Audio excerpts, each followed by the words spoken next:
하나님의 장막, 타입의 쩌리탕. 출애굽기는 크게 두 부분으로 나눌 수 있습니다. 첫 번째 부분은 출애굽기 1장에서 19장까지 기록되어 있는 내용으로 주요 메시지는 하나님은 우리를 구원하시는 하나님이라는 것입니다. 출애굽기 1장에서 19장까지에서는 10가지 재앙과 홍해를 건넌 사건을 통해 하나님께서 이스라엘 백성을 어떻게 바로 왕의 수중에서 구원해서 시내산으로 인도한 내용입니다. 두 번째 부분은 출애굽기 20장에서 40장으로 하나님의 백성이 하나님을 경배하고 섬기는 공동체를 만들어야 한다는 것을 말씀하고 있습니다. 출애굽기 20장에서 24장까지는 시내산에서 하나님께서 율법을 10계명을 발표하사 이스라엘 백성이 하나님을 의지해 거룩한 생활을 해야 한다는 것을 언급했고, 계속해서 출애굽기 25장에서 40장까지는 하나님께서 이스라엘 백성들에게 명하사 회막을 만들도록 해서 이스라엘 백성들에게 어떻게 하나님을 경배하고 섬기는 거룩하고 경배하는 공동체가 될 수 있는지를 가르치셨습니다. 회막을 세우는 내용을 출애굽기 25장에서 40장까지 총 16장에 걸쳐 기록되어 있는데요. 하나님께서는 어째서 이렇게 많은 지면을 할애해서 회막의 설립과 사용에 대해서 자세히 기록하셨습니까? 그 가운데는 틀림없이 아주 중요한 영적인 의미가 있을 텐데요. 이렇게 많은 지면을 할애해서 회막을 어떻게 세우고 어떻게 사용하는지를 기록하고 있습니다. 그럼 회막이 예표하는 것은 무엇입니까? 회막의 의미는 무엇입니까? 내가 그들 중에 거할 성소를 그들이 나를 위하여 짓되 무릇 내가 내게 보이는 모양대로 장막을 짓고 기구들도 그 모양을 따라 지을지니라. 이는 너희가 대대로 여호와 앞 회막문에서 늘 드릴 번제라. 내가 거기서 너희와 만나고 내게 말하리라. 내가 거기서 이스라엘 자손을 만나리니 내 영광으로 말미암아 회막이 거룩하게 될지라. 회막은 바로 하나님께서 이스라엘 백성과 만나는 곳이고 만나는 장막입니다. 회막을 어떤 곳에서는 장막 또는 여호와의 장막이라고 하고 어떤 곳에서는 성소라고 합니다. 회막이란 하나님께서 사람들과 만나는 곳입니다. 회막을 세우는 가장 중요한 목적은 바로 이스라엘 백성이 하나님을 가까이 하는 것을 배우고 하나님과 만나고 하나님 앞에서 경배하고 섬기는 법을 배우고 하나님의 영광스러운 임재 가운데 들어가는 것을 배우는 것입니다. 임마누엘의 하나님은 사람과 함께 하시는데 이는 성경 전체의 중심 메시지입니다. 성경 전체가 말씀하시는 바가 무엇입니까? 바로 이것을 말합니다. 임마누엘의 하나님이 사람과 함께 하신다는 것입니다. 하나님께서 사람을 창조하실 때 사람은 하나님과 함께 했었습니다. 그러나 범죄하고 타락한 후에 사람은 하나님 앞을 떠났고 하나님의 영광스러운 임재에서 떠났고 하나님께서 함께 하시는 모든 축복을 잃어버렸습니다. 그러므로 하나님의 구원의 계획은 하나님의 백성이 죄와 잘못으로부터 떠나도록 구원하실 뿐만 아니라 하나님의 백성이 하나님께서 처음 창조하신 목적을 회복하기 원하셨는데 바로 사람이 하나님의 영광스러운 임재와 축복 가운데 거하는 것입니다. 회막이 전하고자 하는 메시지는 바로 하나님께서 장막 가운데 하나님의 백성과 만나고 함께 계시고 말씀하신다는 것입니다. 요한계시록 21장의 마지막을 보겠습니다. 성경 전체를 마치면서 말씀하신 내용입니다. 보라, 하나님의 장막이 사람들과 함께 있음에 하나님이 그들과 함께 계시리니 하나님의 백성이 되고 하나님은 친히 그들과 함께 계셔서 모든 눈물을 그 눈에서 닦아주시니 다시는 사망이 없고 애곡하는 것이나 아픈 것이 다시 있지 아니하리니 처음 것들이 다 지나갔음이니라. 보좌에 앉으신 이가 이르시되 보라 내가 만물을 새롭게 하노라 하시고 하나님의 장막이 사람들과 함께 있는데 이것이 바로 회막의 의미입니다. 하나님께서는 우리와 함께 하시고 우리가 모든 복을 누리기 원하십니다. 하나님께서는 우리를 구원하사 우리가 하나님의 임재 가운데 들어가기를 원하시고 하나님 앞에 나아와 하나님을 경배하고 하나님을 섬기기 원하십니다. 여러분이 하나님을 경배하고 섬기는 것을 떠올릴 때 어떤 생각이 드십니까? 아주 피곤하고 힘이 듭니다. 많은 형제 자매들이 힘들어합니다. 그렇지만 사실은 그것이 사역과 경배의 본래 의미가 아닙니다. 이스라엘 백성이 구원을 받은 후에 하나님께서 그들을 부르사 경배하고 섬기게 하신 목적은 그들이 하나님의 임재 가운데 들어가도록 초청하기 위함입니다. 그들을 돕고 그들을 사랑하고 그들에게 가까이 하기 위함이지 학대하기 위함이 절대 아닙니다. 혹은 그들을 불러 힘든 일을 시키기 위함이 아닙니다. 많은 사람들이 사역하면 교회에 와서 힘든 일을 하는 것을 떠올립니다. 그러나 경배의 사역이란 사실은 무엇입니까? 바로 임마누엘의 하나님이 우리와 함께 하사 하나님께서 우리를 그 임재 가운데로 인도하시고 사람은 하나님께 기도할 수 있으며 하나님은 우리가 드린 모든 기도에 응답하시는 것입니다. 하나님은 하나님의 임재와 영광, 모든 축복을 우리 가운데 부어주사 우리와 함께 하시고 천지 만물을 창조하신 하나님이 사람들과 함께 하십니다. 하나님은 이렇게 크시고 사람은 이렇게 작은데도 하나님께서는 우리와 함께 하시며 우리에게 복을 주시고 우리에게 말씀하시고 우리에게 응답하시는데 여러분, 복된 소식입니까? 아닙니까? 하나님께서는 사람에게 응답하시고 사람과 함께 하시고 하나님께서는 사람에게 가까이 하시고 복을 주시고 하나님께서 먼저 주도적으로 사람을 찾아오시고 사람과 함께 하시고 가까이 하시는데 이는 복된 소식입니다. 예수님의 이름으로 기도함은 문제를 해결하는 것뿐만이 아닙니다. 가장 큰 의미는 무엇입니까? 영광의 하나님을 경험하는 것입니다. 하나님께서는 놀랍게도 우리와 함께 하시기를 원하십니다. 이 진리를 알 때 여러분이 기도하실 때 절대 졸지 않으실 것입니다. 기도할 때 졸으십니까? 그렇다면 여러분께서 만나는 분이 누군지 모르는 것입니다. 여러분이 예수님의 이름으로 기도할 때 하나님의 임재 가운데로 들어갈 때 여러분은 그때마다 매우 기쁘게 됩니다.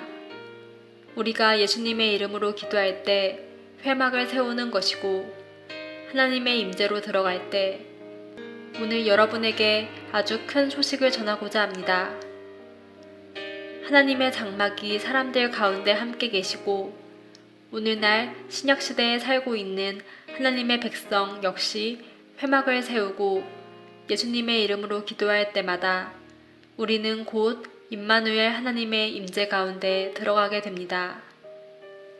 회막이 우리에게 주는 가장 큰 메시지는 하나님께서 하나님의 백성들과 함께 하시고 하나님의 백성을 부르시고 경배하고 섬기는 법을 배우게 하시고 하나님께 가까이 하는 법을 배우게 하시고 하나님의 임재 가운데 들어가는 법을 배우게 하시는데 이는 굉장히 좋은 소식입니다.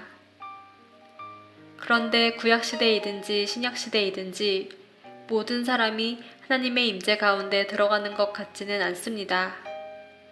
구약시대에서는 회막, 신약시대에서는 예수님의 이름으로 기도할 때 매번 하나님의 임재 가운데 들어갈 수 있는 것 같지는 않습니다.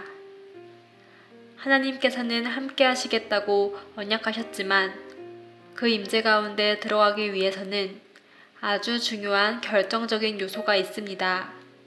가장 중요한 요소가 무엇입니까? 출애굽기 25장 9절 말씀을 보겠습니다. 이곳에서 뭐라고 말씀하고 있습니까? 무릇 내가 내게 보이는 모양대로 장막을 짓고 기구들도 그 모양을 따라 지을지니라. 다시 말해 회막을 만들고 세우고 사용하는 것에 대해 출애굽기 25장에서 40장까지 동일한 말이 계속 반복되고 있는데, 내가 내게 보이는 모양대로 짓고 회막과 모든 기구들의 만드는 법과 놓는 법에 모두 규율이 있는데 모두 여호와 하나님의 명령대로 해야 합니다. 또한 거룩하게 구별해야 하고 하나님의 명령에 따라 지어야 합니다. 이것이 하나님께서 먼저 십계명, 율법을 반포하사 사람들로 먼저 올바르게 하시고 그 후에 회막을 만드는 법을 반포하신 이유이며 모두 거룩하게 구별해야 하는 규율이 있습니다. 어떤 것이 가장 중요합니까? 하나님의 임재 가운데 들어가는 것이 가장 중요하며 우리의 뜻대로가 아니라 하나님의 뜻대로이며 거룩하게 구별해야 합니다. 혹은 우리가 자주 쓰는 말이 무엇입니까? 주권을 드리고 하나님의 주권을 존중하는 것입니다. 이것이 하나님의 임재 가운데 들어가는 가장 중요한 관건입니다. 구약시대의 이스라엘 백성에게는 회막이 있었습니다. 성전을 건립할 시대에는 그들에게는 성전이 있었고 제사 제도가 있었고 또 기구들도 있었습니다. 종교적인 규율도 모두 알았습니다. 그러나 그들은 하나님의 임재 가운데 자주 들어가지 못했습니다. 이스라엘 전체 역사를 한번 보십시오. 그리고 성전의 역사를 보십시오. 성전이 회파된 것은 모두 무엇 때문이었습니까? 모두 이스라엘 백성들이 율법대로 회막의 규율대로 하나님을 경배하고 섬기지 않았기 때문이었습니다. 심지어는 성전이 회파되도록 허락하는 지경에 이르렀습니다. 그러므로 하나님께서는 회막을 통해 성전을 통해 하나님의 임재 가운데 들어갈 수 있는 결정적인 요소는 무엇입니까? 바로 청결입니다. 신약시대에 이르러 유대인도 마찬가지입니다. 그들에게는 성전이 있었고 경배와 제사를 드리는 행위를 했지만 예수님께서는 그들을 책망하셨습니다. 예수님께서 사역을 하실 때 또 지상 사역을 마치실 때 행하신 아주 중요한 일은 바로 성전을 정결하게 하신 것이었습니다. 예수님께서 이 세상에 오신 가장 중요한 목적은 무엇입니까? 바로 임마누엘의 하나님께서 사람과 함께 하시는 것입니다.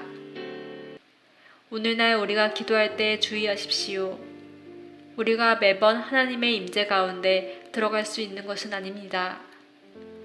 만약 우리가 우리 자신을 올려드리지 않고 하나님의 명령대로 하지 않으면 제가 말씀드리는데 우리의 기도는 기도의 행위일 뿐이고 종교적인 행위일 뿐입니다.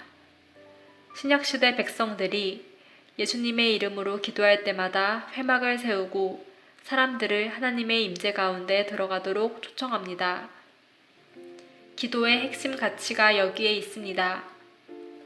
만약 우리가 예수님의 이름으로 기도하는 법을 모르고 하나님의 뜻을 따라 기도하는 법을 모를 때 중언부언하는 것입니다. 대학 시절에 저와 아주 친했던 동역자는 지금 보스턴에 살고 있습니다. 그는 매년 연세 드신 부모님을 뵈러 대만에 옵니다. 아버지는 이미 90세가 넘으셨고 어머니도 비슷한 연세였습니다. 아버지는 퇴역한 공군 장교였고 어머니는 타이중 대학에서 교수를 하다가 정년 퇴직하셨습니다. 그분의 세 자녀들은 모두 미국에 있습니다. 가정의 경제적인 여건은 무척 좋았습니다. 그런데 그 친구가 말하길 부모님의 수입은 일류였지만 부모님의 생활은 삼류였다고 했습니다. 무슨 뜻입니까? 그 친구가 타이중 부모님의 집에 갔을 때 집안에는 오래되고 낡은 물건들로 가득 차 있는 걸 보게 되었다고 했습니다. 날짜가 지난 잡지들과 책들, 졸업 앨범 등등 대만 대학교 교재들도 버리기 아까워했습니다. 그리고 부모님 방에는 날짜가 지난 많은 잡지가 있어 지나갈 수가 없었습니다. 또 호박씨 등을 담아두었던 빈병들도 버리지 못하고 일렬로 줄을 세워 놓았습니다. 고장난 텔레비전도 못 버렸습니다. 집안에 이런 물건들로 가득했습니다. 그래서 부모님과 이런 것을 버리도록 상의하고 설득했습니다. 그러나 연세 드신 분들은 아까워서 잘 버리지 못하십니다. 그래서 타이중시 환경부에 있는 환경미화원에 부탁해서 모두 가져가게 했습니다. 또한 집에서 샤워하려는데 수도꼭지에서 물이 졸졸졸 아주 조금씩 나왔습니다. 그래서 수리하는 사람을 찾아 고치려고 했습니다. 그러자 아버지는 필요 없다고 괜찮다고 하셨습니다. 자동 수돗물을 아끼게 된다는 것입니다. 그렇지만 아들은 수리하는 사람을 찾아 빨리 고쳤습니다. 수리한 후에 아버지께 욕실에 들어가 샤워를 하게 했는데 아버지께서 나오신 후에 말씀하셨습니다. 아들아, 내가 평생에 처음으로 아주 멋지게 따뜻한 물로 목욕했다. 제 친구가 말하기를 자신의 부모님의 수입은 인류였으나 삼류의 생활을 영위하고 있다고 했습니다. 제 친구가 저와 만나면서 말했습니다. 성령님께서 그 친구에게 아주 깊은 깨우침을 주셨는데요. 양 목사, 내가 바로 우리 부모님 집과 같아. 나 역시 마찬가지야. 나는 천국의 인류 백성인데 나는 이 땅에서 삼류의 생활을 하고 있어. 무슨 뜻입니까? 그 자신 안에 쓸데없는 것들로 가득 차 있다는 의미입니다. 제 친구가 참 잘 깨달았습니다. 그날 우리는 어떤 것이 우리 속의 쓰레기인지 함께 나누었습니다. 첫째, 당연히 죄입니다. 자신의 죄와 다른 사람에게 죄를 지은 것 역시 죄입니다. 다른 사람에게 상처를 주는 자신의 죄입니다. 둘째, 더욱 많은 것은 무엇입니까? 삶의 무거운 짐과 얽매이는 것들입니다. 이 두 가지가 그의 삶 가운데 가득했습니다. 그래서 하나님의 임재와 하나님께서 그에게 부어주신 많은 축복을 누릴 수 없었습니다. 그래서 기도할 때 하나님의 음성을 듣기 어려웠습니다. 죄는 우리와 하나님과의 관계를 막는다는 것은 비교적 잘 이해가 됩니다. 생활의 무거운 집에 대해서는 많은 것을 나누었습니다. 오늘날 서양 세계에서 물질주의 세계에서 우리의 삶은 너무나 복잡합니다. 그래서 우리의 힘과 생각을 분산시키고 그 결과 하나님께 드릴 시간과 공간이 아예 없습니다. 예를 들어 보겠습니다. 어떤 형제가 옷장을 여니 넥타이가 100개나 되어 출근할 때 무엇을 메고 가야 할지 모릅니다. 그래서 생각하느라 15분을 허비했습니다. 어떤 자매가 옷장을 여니 정장이 100벌이 있어서 어떤 옷을 입고 출근해야 할지 고민입니다. 우리의 삶은 이렇게 너무 복잡합니다. 유니폼을 입고 출근하는 게 제일 좋습니다. 우리의 삶은 너무 복잡합니다. 마음이 청결한 자는 복이 있나니 그들이 하나님을 볼 것이미요. 마음이 청결해지기가 쉽지 않습니다. 우리 안에는 쓰레기로 가득하고 그 결과 하나님께서 우리에게 주신 많은 축복을 잃어버리고 더 심각한 것은 그것을 모른다는 것입니다. 그렇다면 어떻게 하나님의 임재 가운데 들어갈 수 있습니까? 내가 거기서 이스라엘 자손을 만나리니 내 영광으로 말미암아 회막이 거룩하게 될지라. 내가 그 회막과 제단을 거룩하게 하며 아론과 그의 아들들도 거룩하게 하여 내게 제사장 직분을 행하게 하며 내가 이스라엘 자손 중에 거하여 그들의 하나님이 되리니 주목하십시오. 거룩하게 하는 것은 누가 하시는 것입니까? 내가 그 회막과 기구들을 거룩하게 하며 내가 이 사람들을 거룩하게 하리라. 하나님께서 친히 일하시며 회막의 기구와 회막 안에 있는 사람들을 거룩하게 하셨습니다. 그러므로 절대로 잊지 마십시오. 우리는 봉헌의 행위를 할 수 있지만 그러나 오직 하나님만이 거룩하게 할 수 있고 청결한 마음으로 하나님을 만날 수 있습니다. 그래서 구약시대의 하나님은 이스라엘 백성에게 모든 기구들에 기름을 바르게 했습니다. 기름을 바르는 의미가 무엇입니까? 거룩하게 구별한다는 표식입니다. 이 기구들이 온전히 하나님께 속한다는 의미입니다. 그럼 신약시대 백성들에게 있어 기름 부으심은 무엇을 의미합니까? 만약 우리가 성전이고 회막이라면 기름 부으심은 무엇입니까? 기름 부으심은 성령을 의미합니다. 성령님은 우리를 거룩하게 구별하십니다. 그럼 성령님은 우리를 어떻게 거룩하게 구별하십니까? 그들을 진리로 거룩하게 하옵소서. 아버지의 말씀은 진리니이다. 그러므로 성령님이 오셔서 우리를 인도하여 모든 진리 가운데 들어가게 하십니다.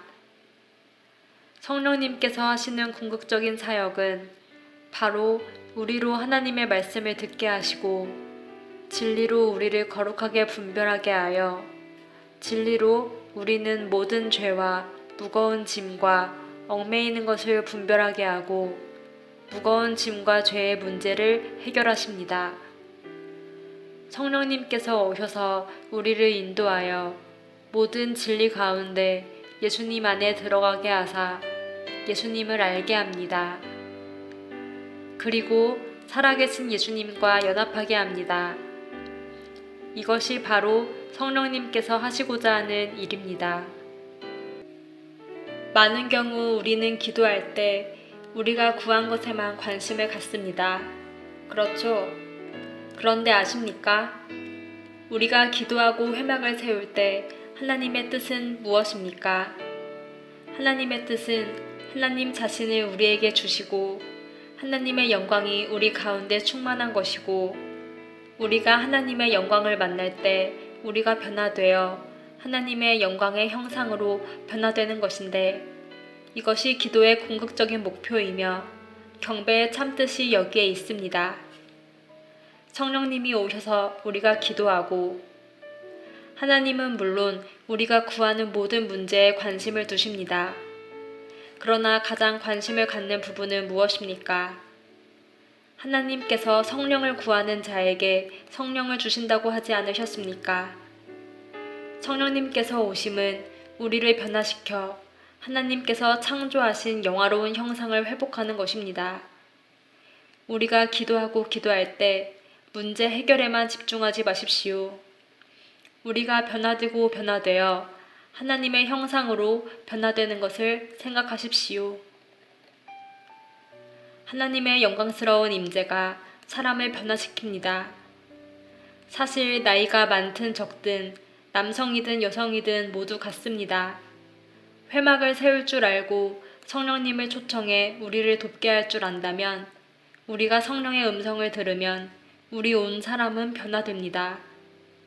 오늘날 회막의 기도, 회막의 설립에서 가장 중요한 것은 무엇입니까? 기도뿐만 아니라 성령 안에서 기도하는가, 우리의 육체로 기도하는가입니다.